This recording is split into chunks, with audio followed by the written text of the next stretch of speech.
Olá, voltemos. Como diz os mais velhos, voltemos. Tudo bem, crianças? Como é que vocês estão? Nós estamos terminando o módulo 1 de produção de texto. Abre comigo aí a apostila na página 114. A gente começou a estudar essa semana os textos. Definição de texto, composição, né? Os elementos linguísticos. A gente viu os tipos de texto. Quando tem palavra é verbal, quando não tem palavra é não verbal. Quando tem palavra e imagem é híbrido. Também a gente falou sobre a unidade de sentido. Na aula passada, eu mostrei para vocês de novo aqui os tipos de texto, tá vendo? Ó, a intertextualidade, a hipertextualidade, ó, os textos organizados em blocos de maneira alinear, que vão trazendo aí para a gente esses textos, informações em links, um texto dentro do outro. Você abre e ele vai fazendo essa ponte entre textos. Parei aqui, ó, página 114, ó. Elementos textuais básicos. Que características textuais o seu texto não pode deixar de ter? Já pensou nisso? É muito importante, hein? Vamos lá, pega uma caneta de marcar texto. Vamos gravar lá. Marcar lá. Ia falar grifar, falei marcar. Dentre os componentes básicos de um texto, alguns já foram citados neste capítulo, como autonomia e contexto, né? A situação de produção e a capacidade que esse texto tem que ter de entendimento.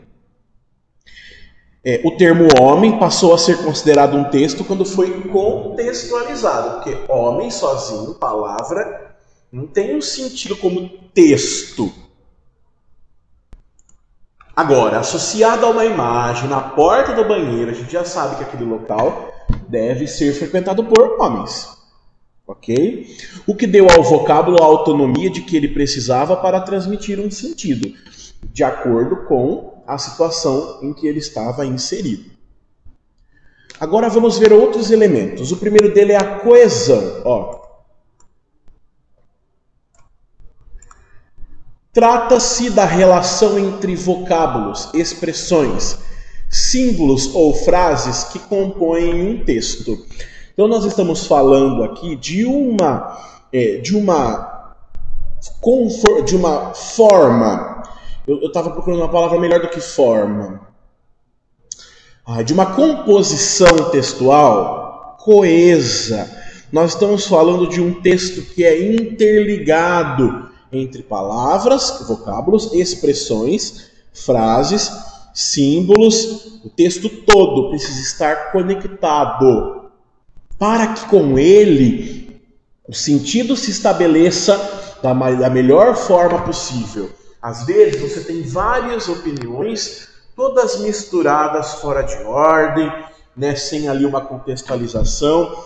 Isso precisa ser eliminado do seu texto.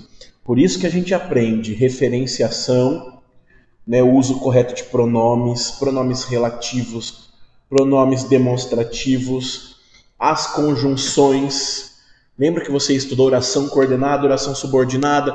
Aquelas frases que você tinha que achar o conectivo, estabelecer relação. É disso que eu estou falando.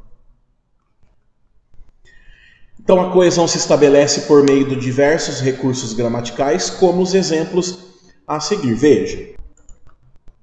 O exemplo 1. Fizemos um trabalho, tivemos dificuldade. Veja que essas duas orações aqui, ó, isoladamente, não possuem sentido isoladamente. Tá? Se eu ler uma, depois ler a outra. Agora, se a gente for linkar essas duas expressões, o que elas têm de ligação entre elas? Olha lá, ó. Os dois verbos estão conjugados no mesmo tempo. Olha lá, ó. Fizemos, presente do indicativo, tivemos, presente do indicativo. Opa, agora eu já entendi que é uma ação que está acontecendo junta. Olha lá. Duas coisas que estão acontecendo juntas, no mesmo tempo. Ok? Desculpa, eu falei presente, eu tô ficando louco, é pretérito, gente. Verdade. Fazemos, né? e temos, desculpa. Os dois verbos concordam com o mesmo sujeito. Nós fizemos, nós tivemos. Então, linguisticamente, entre elementos da língua, como é o caso do verbo, existe uma conexão entre as duas frases. Olha o exemplo 2. O médico foi chamado às pressas, pois as meninas estavam doentes. Veja que agora temos um elemento aqui conectivo, ó. Uma oração ligada à outra, tem vírgula. Vamos ver aqui. Note que os recursos apontados no primeiro exemplo não servem para o segundo. Sendo assim, vamos procurar outros elementos de coesão, que tornam o texto conectado. Esses são os recursos. Há dois vocábulos, médicos e doentes, que pertencem ao mesmo campo semântico. Grifem. Campo semântico. Campo semântico é o mesmo campo de sentido. Médico e doentes têm relação de sentido. Quando estou doente, procuro um médico. Ok? Essas palavras estão ali na mesma organização de sentido. A gente pode pegar também, por exemplo, policial e revólver. Ok? Ou bandido, policial. Político, deputado. Há uma conjunção, o pois. Essa palavra aqui, a classe de palavra da conjunção, ela liga orações, ligando com a oração anterior, inserindo uma explicação, ok?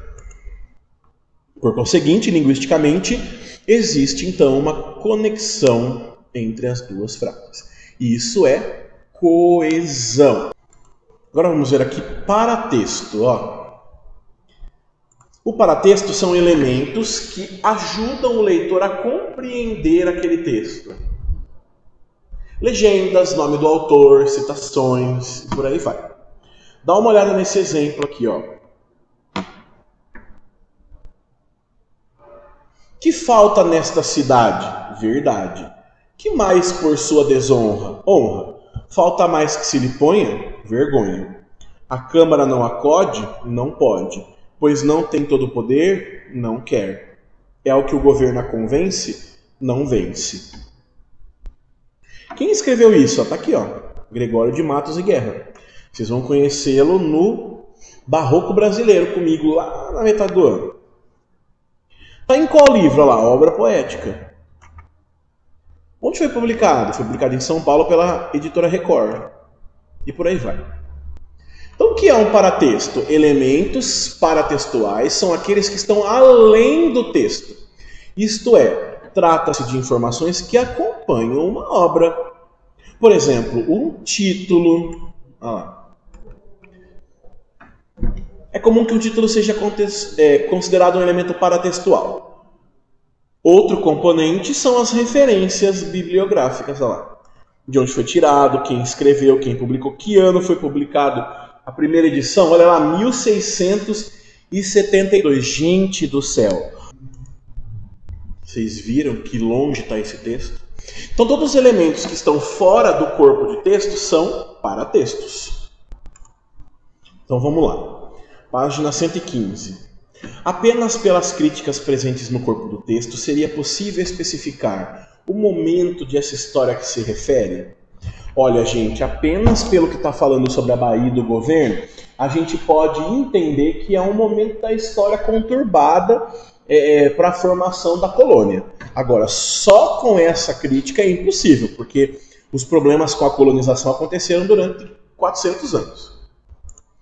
No entanto, a observação da fonte bibliográfica, ou seja, esse item aqui embaixo, que vai citar lugar, quem fez, que ano foi produzido, daí você já vai associar o artista com o seu período, favorece, né? É fundamental para que se possa vincular a poesia ao momento que lhe é cabível, o que interfere diretamente na correta transmissão da mensagem do texto. É por meio da data de publicação e do nome do autor que podemos notar que se trata de uma crítica ao momento de colonização. Com isso, verifica-se que os elementos paratextuais são bastante relevantes são bastante relevantes, a gente vai emendando um S no outro, para a compreensão do conteúdo do texto, já que lá tem as informações adicionais, sem os quais a informação corre o risco de ser transmitida incompleta, vaga ou até equivocada. Agora aqui, auditório, ó. Entende-se como auditório o conjunto de espectadores de uma cena, né? O público-alvo, aqueles que estão envolvidos naquele momento com a obra, bem como os leitores de um texto ou os ouvintes de um discurso. Nem sempre é possível definir precisamente todos os componentes desse conjunto.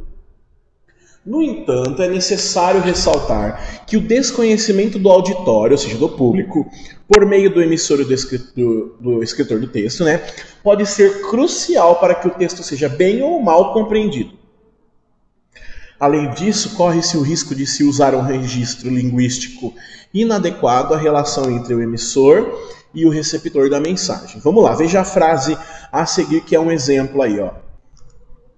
Meritíssima, peço que os autos do processo sejam apresentados para que possamos interpor o recurso em segunda instância. Vixe, mãe. Veja só aí, umas palavras de direito, né? Aí nós temos o auditório, uma juíza em pleno tribunal e a esposa do emissor em casa. O resultado, uma frase adequada e coerente, uma frase inadequada se fosse a esposa do emissor em casa. Então veja que essa frase é coerente para esse auditório, mas não para esse auditório. Tudo bem? E por último, coerência. Será que o seu texto tem a mesma informação do começo ao fim?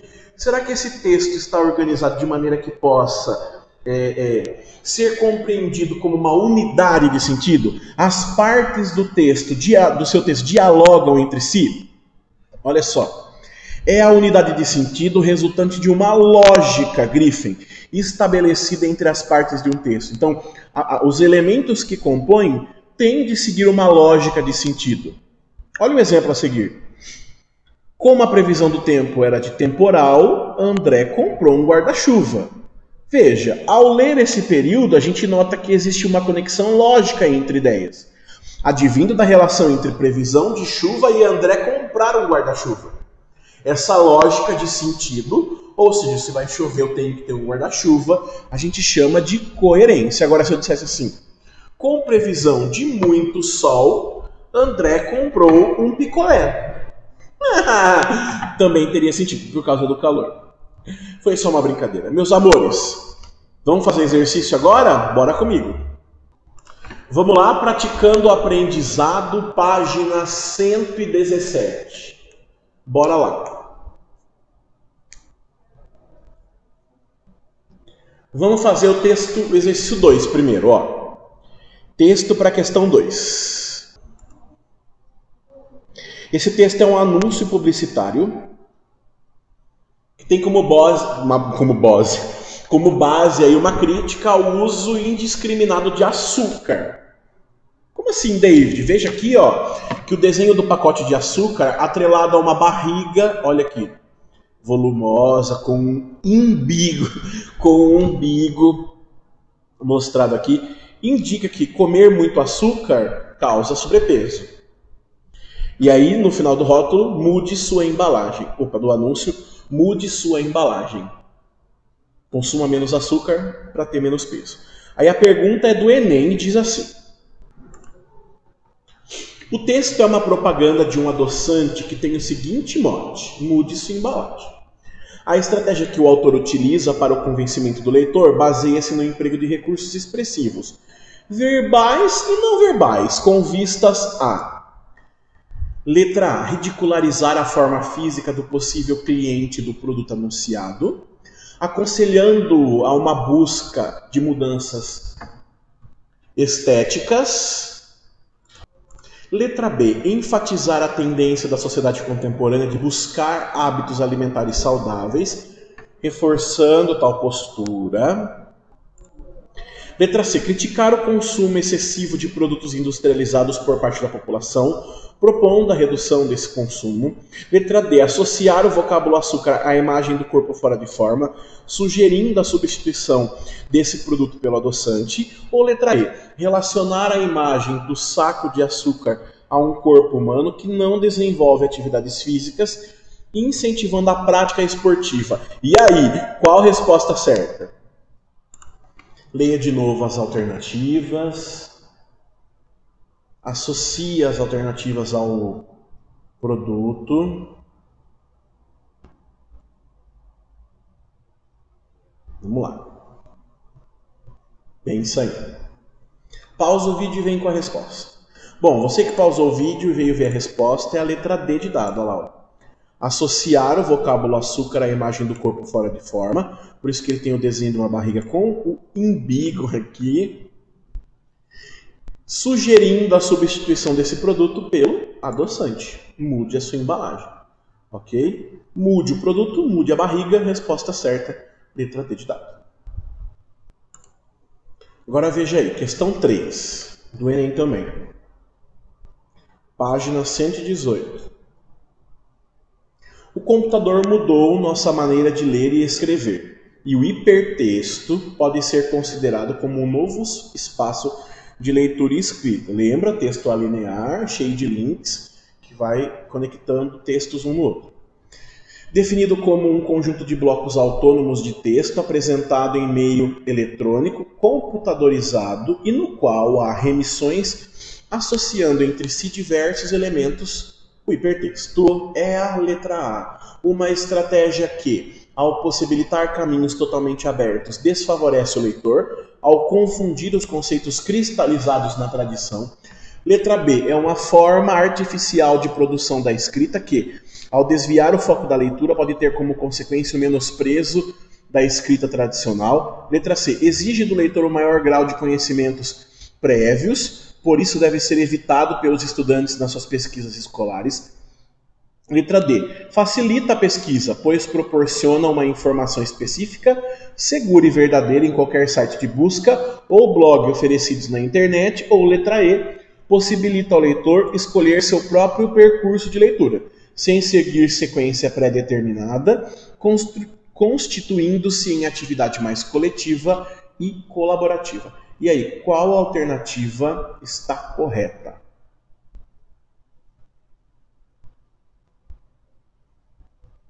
Pensa, associa, então, essa alternativa